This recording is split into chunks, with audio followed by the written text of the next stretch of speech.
হোক বা ডিফেন্স, প্রত্যেকটা সেন্ট্রাল চাকরির ক্ষেত্রে সেন্ট্রাল সার্টিফিকেট প্রয়োজন হয়ে থাকে এসসি বা ওবিসি ক্যাটাগরি ক্যান্ডিডেটদের জন্য। আজকে কথা বলবো সেই সেন্ট্রাল সার্টিফিকেট আবেদনের পদ্ধতি, ফর্ম কোথা থেকে পাবেন, ওবিসিদের এনসিএল সার্টিফিকেট প্রয়োজন হয় এবং এসসি এসটিদের জন্য caste certificate format SC ST, এই ফরম্যাটে আপনাদেরকে ফিল আপ করে নির্দিষ্ট স্থানে সিগনেচার করিয়ে আনতে হয় নির্দিষ্ট অথরিটির কাছ থেকে। আজকে এই সম্বন্ধেই বিস্তারিত আলোচনা।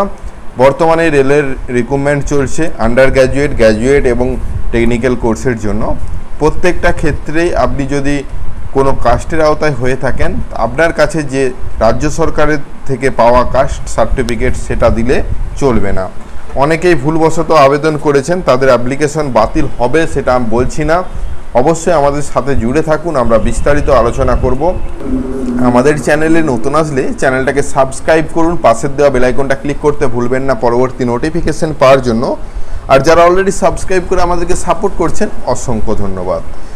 দেখুন, আমরা রয়েছি সেন্ট্রাল বর্তমানে যে রিক্রুটমেন্ট চলছে রেলের তরফ থেকে, রেলওয়ে রিক্রুটমেন্টের বোর্ডের অফিসিয়াল ওয়েবসাইট, যেখান থেকে আবেদন চলছে তার নিচে নোটিফিকেশানগুলো দেওয়া রয়েছে। বর্তমানে লাইভ অ্যাপ্লিকেশন আপনারা জানেন গ্র্যাজুয়েশন, আন্ডার গ্র্যাজুয়েট এবং টেকনিক্যাল কোর্সের জন্য। যে কোনো নোটিশ আপনারা যদি ডাউনলোড করেন, সেই নোটিশ হিন্দি অথবা ইংলিশ উভয়েই কিন্তু পেয়ে যাবেন অনলাইন থেকে। তো সেই নোটিশের মধ্যে সমস্ত তথ্য যেমন দেওয়া রয়েছে, এরই সাথে ফরম্যাটগুলোও দেওয়া রয়েছে। শুধুমাত্র সেন্ট্রাল এসসি এসটি সার্টিফিকেট বা ওবিসি সার্টিফিকেট তাই নয়, এখান থেকে সেন্ট্রাল ইডব্লিউএস সার্টিফিকেটের ফরম্যাটও দেওয়া রয়েছে। কিন্তু বর্তমানে সেন্ট্রাল ইডব্লিউএস সার্টিফিকেট অনলাইনেই আবেদন করা যাচ্ছে, অতএব এই সার্টিফিকেটটা আপনাকে বার করে নিয়ে যাওয়ার দরকার নেই, আপনি অনলাইনে আবেদন করতে পারবেন। জেনারেল ক্যান্ডিডেট যারা রয়েছেন তাদের জন্য ইডব্লিউএস এটা হলো তাদের সেন্ট্রাল সার্টিফিকেট। তো এই ফরম্যাটে আপনাদেরকে ফিল আপ করে যদি ইডব্লিউএস অ্যাপ্লিকেশন করতে চাইছেন তাহলে করতে পারেন। তাছাড়া আপনি যদি ওবিসি ক্যাটাগরি হয়ে থাকেন তাহলে আপনাকে ওবিসি এনসিএল সার্টিফিকেট ফরম্যাটে আপনাকে নির্দিষ্ট অথরিটি, অর্থাৎ এখানে বলা হয়েছে ডিস্ট্রিক্ট ম্যাজিস্ট্রেটের কাছ থেকে বা এই রকম অথরিটির কাছ থেকে আপনাকে সিগনেচার এবং সিল নিয়ে আসতে হবে।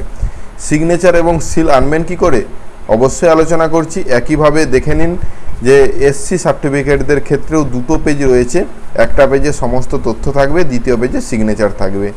আপনি এই ফর্মগুলো এই নোটিশ থেকেও পেয়ে যাবেন। তাছাড়া যে অফিসিয়াল মেন ওয়েবসাইট সেখানে আসলে উপর দিকে ডাউনলোড ফর্ম বলে অপশন পাবেন, আপনি যে নোটিফিকেশানে ফর্ম ফিল আপ করতে চাইছেন।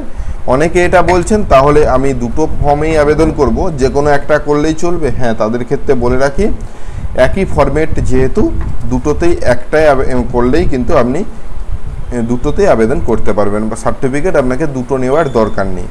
আপনি যে কোনো অপশানেই ক্লিক রাখুন না কেন সেখানেই দেখতে পাবেন এসসি এসটি। এই ফর্মটাও হলো আপনারা সরাসরি প্রিন্ট আউট, দুটো পেজের প্রিন্ট আউট পেয়ে যাবেন। একইভাবে এখানে দেখতে পাবেন যে নন ক্রিমিলিয়ার যেটা এনসিএল সার্টিফিকেট ওবিসিদের জন্য, সেটা বিশেষ করে এই দুটাই এই মুহূর্তে অনেকে বুঝতে পারছে না, তাদের জন্যই বিশেষ করে আজকের আমাদের ভিডিও।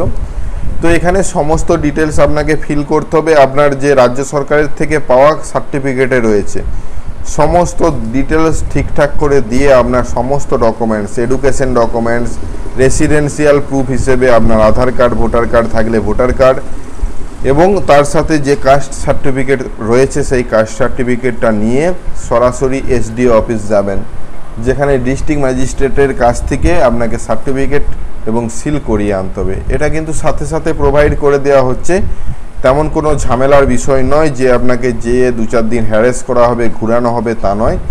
ওনারাও জানেন যেহেতু এটা যেই সময় প্রয়োজন হয় সেই সময়ের জন্যই সকলে যায়, সেজন্য ওনারাও ওনাদের তরফ থেকে যতটা তাড়াতাড়ি সম্ভব আপনাদেরকে প্রোভাইড করার চেষ্টা করে। যাই হোক, আপনি যদি সেন্ট্রাল এসসি বা এসটি সার্টিফিকেট নিতে চান তাহলে আপনাদেরকে এই ফরম্যাটে ফিল আপ করতে হবে। সেন্ট্রাল এসটি বা এসসি সার্টিফিকেট আবেদনের যে পদ্ধতি বা ফর্মটা দেখতে কেমন হয়, কোথায় সিল স্ট্যাম্প লাগাতে হয়, সে বিষয়ে আমরা আগে ভিডিও বানিয়েছি। আমাদের পুরনো ভিডিওটা দেখুন, ডেসক্রিপশনে দিয়ে রাখছি, সেই ভিডিওটা দেখে আপনারা সম্পূর্ণ ধারণা পাবেন।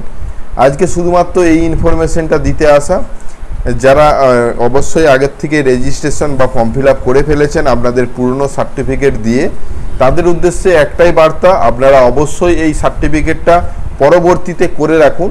আপনাদের সার্টিফিকেট রিলেটেড যদি কোনো ইস্যু আসে, সেটা আসবে সেন্ট্রাল সার্টিফিকেট দেওয়ার পুনরায় আবার দিতে বলা হবে, তখন আপনার কাছে যেন এই সার্টিফিকেটটা থাকে, যাতে আপনি তাড়াতাড়ি এই সার্টিফিকেটটা আপলোড করতে পারেন। আপনার কাছে রাজ্য সরকারের দেওয়া সার্টিফিকেটটা দিয়ে আপলোড করেছেন, আপনার ফর্মটা অ্যাকসেপ্ট না রিজেক্ট সেটা পরবর্তীতে চেক করতে পারবেন যেমন, তখনই কিন্তু যদি কোনো ডিসপুট থেকে থাকে ফর্ম ফিল আপের মধ্যে, সেটা কিন্তু কারেকশন করার একটা অপশান আপনাকে দেওয়া হতে পারে। 100% বলছি না, সেজন্য বলবো অবশ্যই আপনি যদি না করে থাকেন সেই সময়, অবশ্যই বর্তমানে এই সার্টিফিকেট দুটো আপনি যে ক্যাটাগরির আওতায় রয়েছেন সেই ক্যাটাগরির সার্টিফিকেটটা সেন্ট্রাল ফরম্যাটে বার করে রাখুন। আজকের এই ছোট্ট ইনফরমেশন ভিডিওটা কেমন লাগলো অবশ্যই কমেন্ট করে জানাবেন। কতজন আপনারা বিনা সেন্ট্রাল সার্টিফিকেটে আবেদন করেছেন আপনারাও জানাবেন। আশা করি এই বিষয়টা সম্পূর্ণ ভালোভাবে বুঝতে পেরেছেন। ভিডিওটা ভালো লাগলে লাইক এবং শেয়ার করতে ভুলবেন না। আমাদের চ্যানেলে নতুন হলে চ্যানেলটাকে অবশ্যই সাবস্ক্রাইব করুন। পাশের দেওয়া বেল আইকনটা ক্লিক করতে ভুলবেন না পরবর্তী নোটিফিকেশন পাওয়ার জন্য। আর যারা অলরেডি সাবস্ক্রাইব করে আমাদেরকে সাপোর্ট করছেন, অসংখ্য ধন্যবাদ। এভাবেই পাশে থাকুন। দেখা হচ্ছে নতুন কোনো ভিডিও নিয়ে। ধন্যবাদ।